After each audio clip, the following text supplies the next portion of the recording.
Hey, stop for a moment, because today I'm going to tell you a story about love, but not the kind you know from the movies, not about kisses in the rain, not about candlelit dinners. The love you're going to hear about today is love under tension, because there are countries where falling in love is a matter of the heart, and there are places where it's a political decision, love. In most countries, it's a matter of the heart. In Israel, it's a matter of the nation. Here, falling in love is not private. Here, every feeling carries the question, who are you? And an even more important one, who do you belong to? Because in a country built on war and faith, even flirting is political. Even a romance comes with an ethnic context. Even a dating app knows whether your grandfather was in the army or in a camp. When you swipe on Tinder in Poland, you think about the smile, the vibe, the chemistry. When you swipe in Israel, you think about the consequences. Because here, before you ask, shall we meet? You have to be ready for your choice to become an act of defiance. Today, I'll take you on a journey through a country where love is a relationship under voltage. Where every yes means stepping into a social minefield. Where a family dinner can be more dangerous than a border patrol. Where even the simple word love has to pass through a filter of identity. In this episode, I'll tell you how Jews and Arabs love in Israel, what Tinder looks like in Tel Aviv, and why it's more like a social scanning simulator than a dating app. Why a mixed relationship here isn't a romance, it's a manifesto. Why civil marriage doesn't exist, and what a girl feels when she has to say to her father, he's not Jewish? It won't be an easy story, but maybe thanks to it, you'll understand a little better a country whose emotions are still under control. Stay until the end, because in this story, every detail matters. Let's begin. Love in Israel is not a private thing. It's not just a feeling, it's a social operation. Here, before you fall in love, you have to know the military status, the religion, the city, the surname, and sometimes the family history going back 3 generations. Because Israel doesn't divide people along the line of feeling. It divides them along the line of identity. Tinder in Tel Aviv?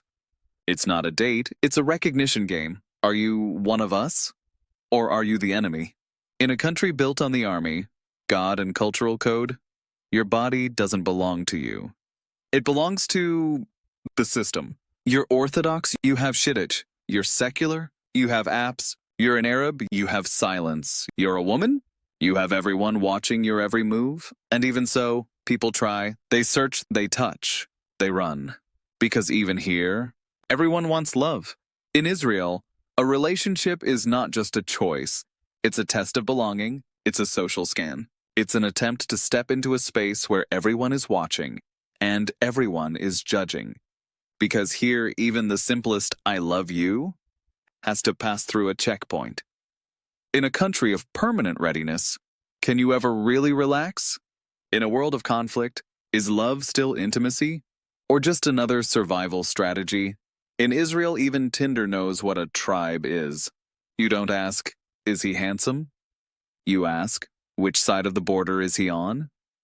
Not, does he like what I like? But, was his grandfather in the army or in a camp? Because before emotion lights up in Israel, the warning system goes off. Dating apps in Israel are not neutral. They are context-aware. An Arab surname triggers a different location filter. A profile picture in uniform is a signal of status, loyalty, readiness. These are not swipes left and right. These are decisions about whether you even have the right to enter someone's world. Israel is a country built on the constant question, are you with us or not? That question doesn't end at army recruitment. It doesn't end in the Knesset. It doesn't end on the bus. It walks into the bedroom. And when, as an Arab, you want to go out with a Jewish girl, you might hear, hey, you look great, but my dad would kill me if I went out with an Arab. There are those who still try to break this. Arabs going on dates with Jewish women in Tel Aviv. Jewish women falling in love with guys from Ramla. Students at mixed universities who fall in love in English to sidestep the language of conflict. But then the moment comes.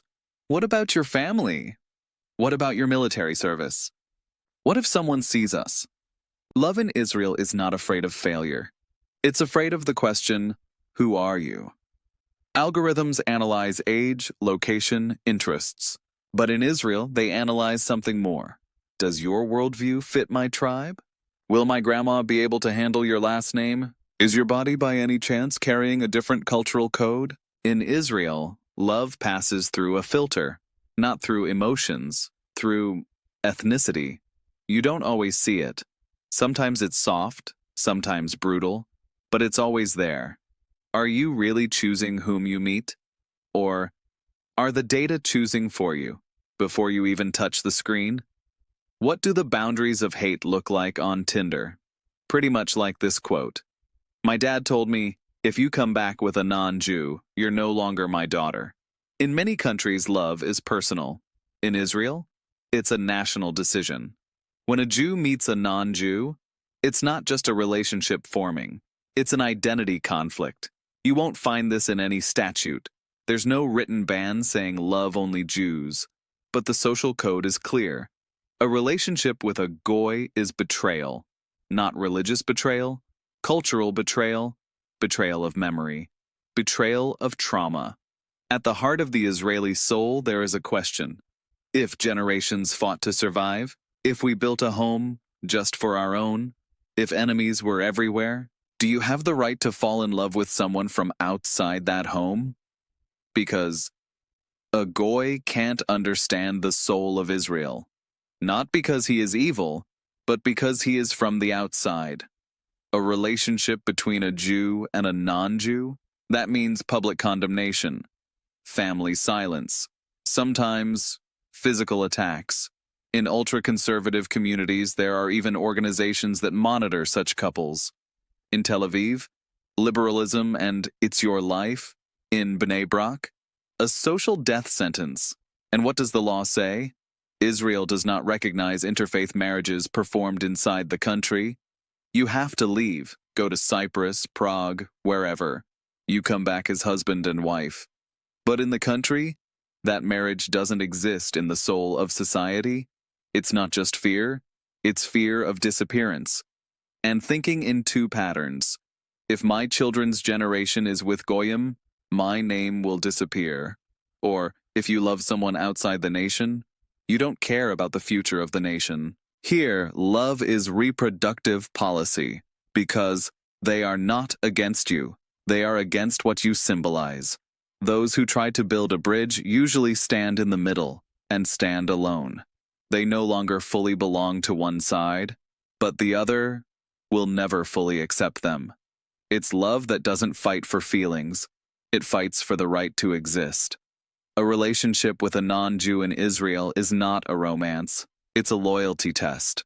To history, to the nation, to the family, and sometimes to yourself. Do you have the right to love someone if your identity keeps telling you you can't? Or maybe, love is the first real rebellion against the past? What are the first questions on Israeli Tinder? Are you from Tel Aviv or from Jerusalem? Are you Mizrahi or Ashkenazi? Did you serve? If love were only an emotion, Tel Aviv would be paradise. But it's not just a city of freedom. It's a place where dating apps are a social microscope, and what you see under that lens is not always pretty. In Israel, Tinder and its clones work differently, because before you look at the smile, the system already knows, are you Jewish, what your name is, whether you were in the army, which neighborhood you're from, and sometimes, what your society thinks of you. On the screen you see a face, but in the background, the algorithm is at work. Jews for Jews, Arabs in separate bubbles. The ultra-Orthodox? They're not even supposed to be there, and yet they are. Immigrants from France and Russia building their own codes. It all looks like a game, but it's actually a simulation of how society is split. Swiping right? That's not just, I want to get to know you. It's, I accept your story. It's, I accept your otherness. And sometimes, I'm betraying my family's expectations.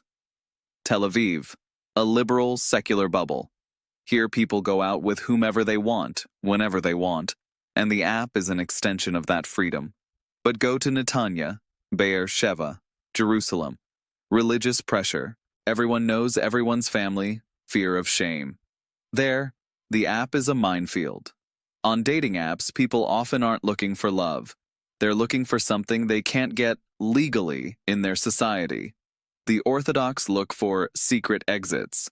Soldiers look for adrenaline on leave. Foreigners experiment with local exotic. It's not just dating, it's trading identities.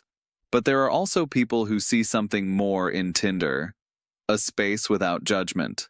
A chance to connect with someone outside their own bubble. A small rebellion against a huge structure. Sometimes it ends in one night. Sometimes something more remains. Not always a relationship, but a new understanding. Tinder, Israeli style, is not a dating app. It's a life simulator in a country divided into zones. And maybe that's exactly why every swipe of your finger means something. Can an app bring together people who in real life would never say hi to each other? Or is it just a mirror of the walls we already carry in our heads? In every country, there are couples from different worlds. In Israel, those worlds have borders made of concrete, drones, and history. A relationship between a Jew and an Arab is not love. It's resistance. Resistance to society, to family, to religion, to the system. It starts normally. They meet at university, at work, on Instagram. The conversation flows. The smile is natural. The heart, indifferent to politics. But after the first, let's meet, comes the question, do your people know who I am? Can I even enter your city? If something happens, will anyone protect us? Because they know that meeting the parents can look like this. He was wonderful, but when he came for dinner, my mother started crying and my father took out a photo of his own father from 48 and threw him out the door. On the map of Israel, there is no wall between people. But in reality, there's more than one. A physical wall, checkpoints, fences. A legal wall, lack of recognition for mixed families. A psychological wall, trauma, fear, mistrust. A social wall, contempt, exclusion. Each one saying, this will never work. And still, people try. There are those who try. She from Bat Yam, he from Nablus. She a secular Jew, he a Muslim from Akko. They speak to each other in English, because they share no native language. But in their eyes you can see everything.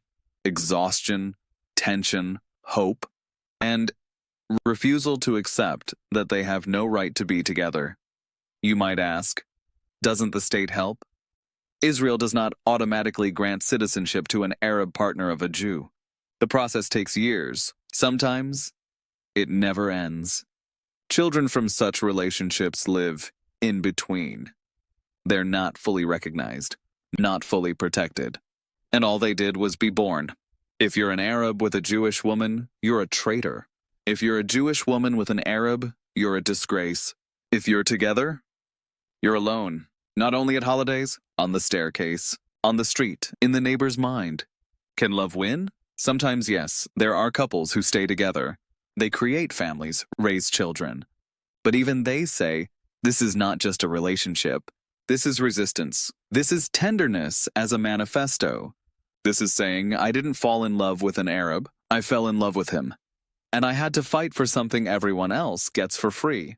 In Israel, some relationships are questions. A relationship between a Jew and an Arab is a loud one. Can love cross a wall? Or does love itself become a wall no one can break down? Does society have the right to decide who can be with whom? And if it does, is it still a society? Or just a collective fear inherited from the past? Now let's look at how relationships are registered in Israel. Because that world is no less crazy than the way relationships are formed. In most countries, you go to an office. You sign papers. You're married. In Israel, it's not that simple. Because here, there is no civil marriage. There's only holy or none.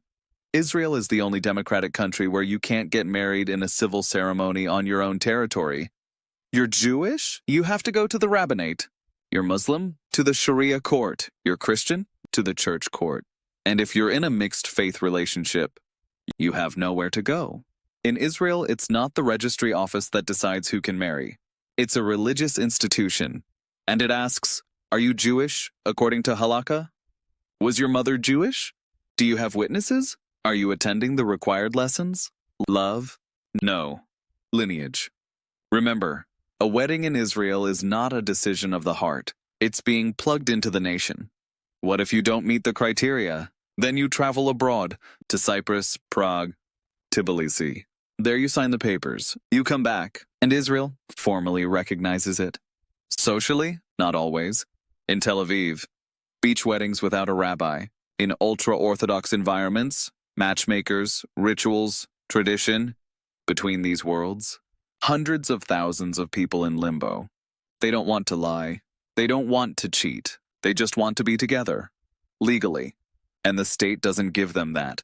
Thousands of couples live together without marriage. But in the stats, they're not connected. The children, out of wedlock. The surnames, unrelated.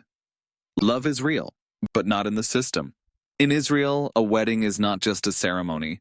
It's a test of identity, religious, political, social.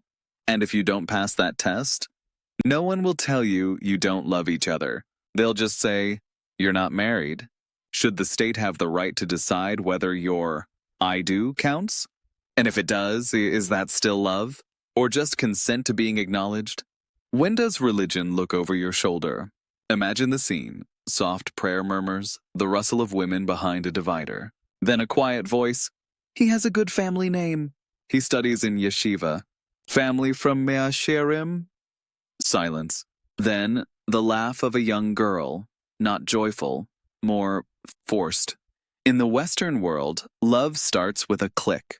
In the religious world of Israel, with a rabbi's approval. You don't choose, you don't search, you are chosen.